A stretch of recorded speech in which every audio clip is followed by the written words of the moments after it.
All right, 1 Samuel 24. Let's call this one unbelievable, because for the next 7 chapters, we've gotten into the habit of looking at these in terms of 7 chapter themes. And as long as it seems to fit, let's kind of work with that, because I think the next 7, maybe even 8 chapters are going to fit well within the concept of unbelievable. And in this chapter, I think we're going to get a chance to see the way in which David's heart, already having seen him described as a man after God's own heart, I think this chapter will give us a chance to see a little bit of why. Understanding that, once again, after Saul has been distracted by the Philistines attacking in his own territory, he's now once again free of an immediate physical threat, and he can focus his attention back to hunting down David and trying to kill him. And so that's what he is going to do once he gets word again of where David might be. And so even though he finds himself on a special mission to once again hunt down David, ordinary functions are going to take over, and he's going to have to use it.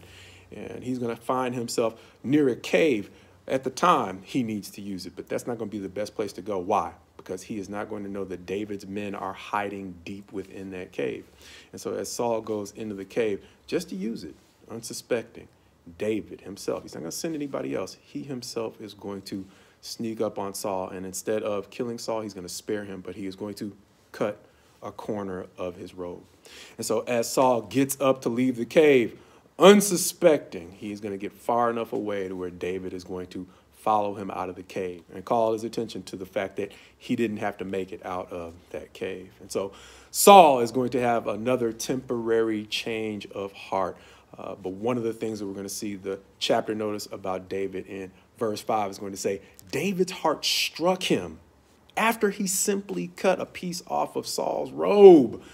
I can't imagine my heart striking me for doing something so simple. But when the Bible says he was a man after God's own heart, understand the way in which David's action here gives us insight into God's heart. When the Bible says God has no joy in the death of the wicked, and we are getting to see that now in David, who feels guilty just for assaulting a man's garment, much less killing a man who he might rightfully be justified in killing in self-defense. But understanding that once he begins to talk to Saul, he's going to pose a question, and that question is going to come up in verse 9, where it says, and David said to Saul, why do you listen to the words of men who say, behold, David seeks your harm? And that's going to raise the question from which I think we can take a lasting lesson. Look, by this time, Saul has driven away not only Jonathan, not necessarily physically, but in terms of listening to Jonathan's counsel. Jonathan's reward for trying to speak reasonably to his dad was getting a similar result as David, a spear thrown at him, an attempt made on his life. Likewise, he's already killed a number of priests who tried to reason with him as well. And he stopped listening to Samuel a long time ago. And so now he is in the situation of having those empty spaces that were once filled by people who wanted to speak to him reasonably, filled by people who are willing to tell him nothing more than what he wants to hear. And so even though Saul now has the front end benefit of hearing a different version of what he already believes repeated back to him, it leads him into a cave where those counselors cannot save him. And so once again, he's going to get another opportunity to hear from someone who cares about him, even though they're going to tell him something he doesn't want to hear. And that's, you got to stop trying to kill David. Why? Because David's the one speaking to him.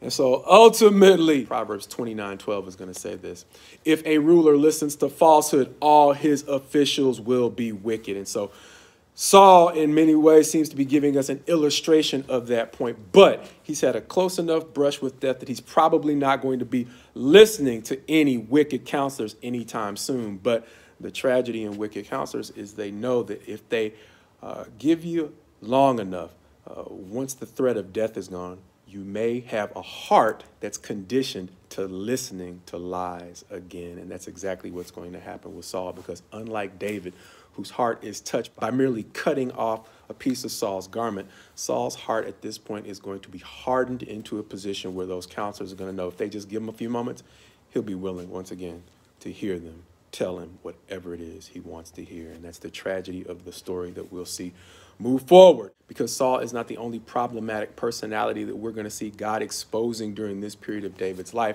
We'll get to see another perspective on the types of people that David needs to be careful of in the next chapter, when we see the unbelievable story of a man called Nabal.